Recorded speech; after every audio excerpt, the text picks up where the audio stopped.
Thank you, Madam Deputy President. I rise to respond to the Premier's 2026 State of the State address.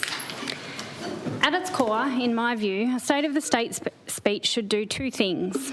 One, it should honestly reflect where we're at, and two, it should clearly set out where we are going. But for many in my community of Elwick, the reality on the ground feels increasingly disconnected from the picture this government paints. Because while we hear optimism in the Premier's State of the State address, what many people tell me every day is very different. They tell me they don't feel safe in their own communities. They tell me housing is out of reach. They tell me that they're struggling to access the services they need.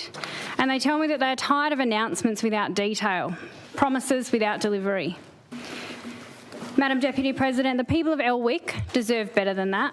Tasmanians deserve better than that. One of the most consistent issues raised with me is community safety. People should be able to go to work, take their kids to the shops or catch public transport without fear. Retail and hospitality workers should not have to worry about their safety when simply doing their job. While I acknowledge the government's increased police patrols in Glenorchy and surrounding areas, and I thank our hard-working Tasmania Police for their commitment to being out on the beat, the reality is that this is a band-aid fix and the job is not done. We continue to see incidents of violence and antisocial behaviour affect our community. And every so-called isolated incident has a real and lasting impact, not just on those directly involved, but on every person who witnesses it. We need a broader, more coordinated response to community safety. That means looking at practical measures, including increased visible presence in public places and on public transport, and considering models such as police public safety officers, as have recently been introduced in the Northern Territory. It also means addressing the root causes of offending, particularly youth offending, with not just words on a page in plans, but adequate investment in early intervention, support services, and a justice system that reflects community expectations. Importantly, the voice for victims needs to be heard too, and they need to be better acknowledged and supported when they are impacted by violence and crime. Tasmanians deserve to feel safe and be safe wherever they are. Madam Deputy President, the housing crisis continues to deepen. In my electorate, I hear from families who are doing everything right, working hard, caring for loved ones, and still cannot secure stable, affordable housing. I hear from carers who have had to give up work to support family members with disability and now face the very real prospect of losing their home. I hear from people on social housing waitlists who simply cannot get a place that meets their needs. And these are not isolated cases anymore. They are becoming the norm. The government must do more than make announcements. We need increased supply, yes, but we also need smarter allocation, better support for those with complex needs, and genuine urgency in delivery. Housing is not just a policy issue. It's the foundation of dignity, stability and opportunity. In the State of the State reply, the Premier refers to a caring community 5 times. Indeed, Tasmania is a caring community, but this government can only rely on the goodwill of our hard-working community services sector for so long. I want to take this opportunity to acknowledge the commitment and hard work of community service workers, and I implore the government to demonstrate its support for this sector through the upcoming budget. Because backing private investment and boosting the economy, which is mentioned about 18 times in the State of the State reply, does not support people who are struggling with cost of living measures today. Yeah. Community sector organisations do. Neighbourhood houses do. They are the ones on the ground supporting people facing cost of living measures every day. And they need to be acknowledged and supported by the government just as the corporate sector is. I want to acknowledge the recent work of the Minister for Health and the Department of Health in updating the policy to allow concurrent support services for people with a disability in hospital. This is a positive outcome, and I thank the Minister for listening. Because for people living with disability, hospitalisation can be an incredibly vulnerable time. Ensuring they can access appropriate supports is not just good policy, it is about dignity and care. I'm so pleased to have been able to tell Katie that, thanks to her speaking up about her lived experience, we have achieved change. And that change will impact on so many other people who are hospitalised with disability. I also want to reflect on the issue of anatomical pathology testing at the Royal Hobart Hospital. Madam Deputy President, you will recall, and honourable members may recall, the rather painstaking budget wrap-up in that last sitting week of 2025, where I further scrutinised, and other honourable members further scrutinised the Leader and the Department of Health Secretary on this topic.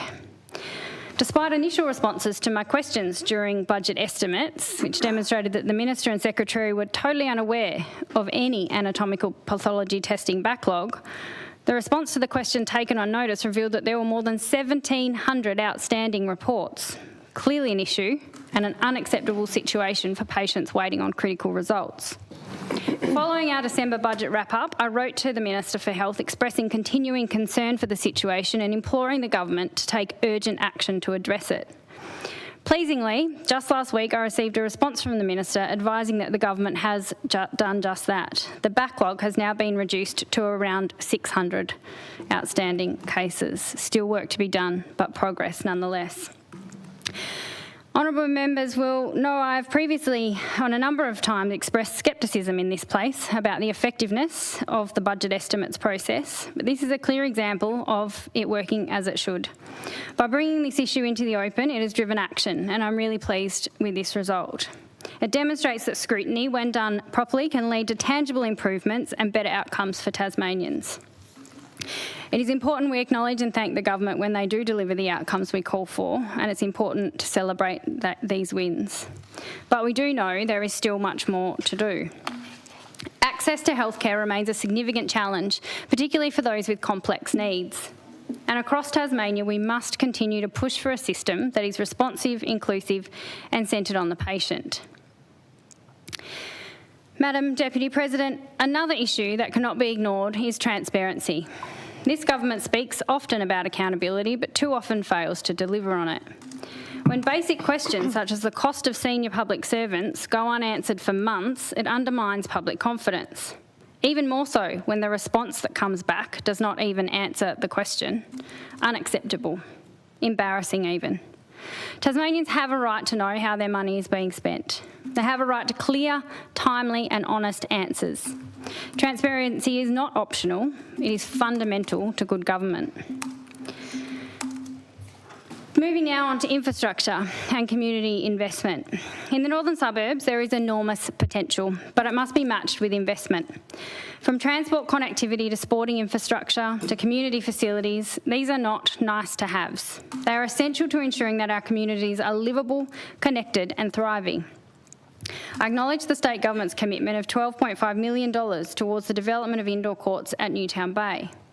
This commitment followed advocacy on behalf of Hobart Phoenix Basketball Association through a notice of motion fully supported in this place last year, and I'm very grateful for my fellow honourable members' support of that motion. This is a project that is critically important to our growing basketball community and the broader northern suburbs and Hobart. I'm hopeful that this year's federal budget will also provide funding to see this much needed facility built. I'll continue to advocate for projects that matter to my community, including improved public transport options, investment in community sporting facilities, and the transparent development of underutilised land for community benefit. Because growth must be shared and opportunity must not depend on your postcode. Finally, Madam Deputy President, I want to speak about consultation. Too often, decisions are announced before communities are consulted. Too often, stakeholders are left in the dark. And too often, people feel that decisions are being done to them, made for them, rather than with them. I particularly want to emphasise the importance of bringing the community on the journey when it comes to the redevelopment of Wilkinson's Point and the future of Dowsing Point, two valuable parcels of land in my electorate of Elwick.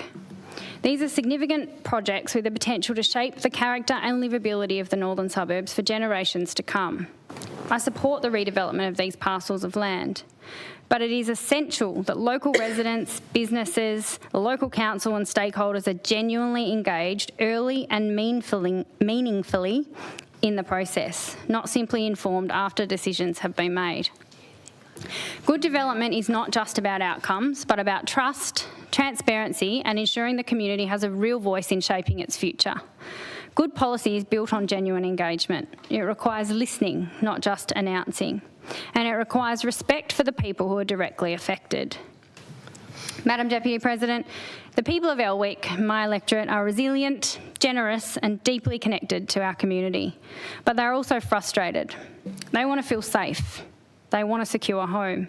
They want access to services and infrastructure that enables them to participate and be productive. And they want a government that listens, that is transparent and that delivers. My role in this place is to be their voice, to raise their concerns, to push for better outcomes and to hold the government to account. Because at the end of the day, the true state of the state is not measured by announcements, it is measured by the lived experience of Tasmanians, and that is where our focus must remain.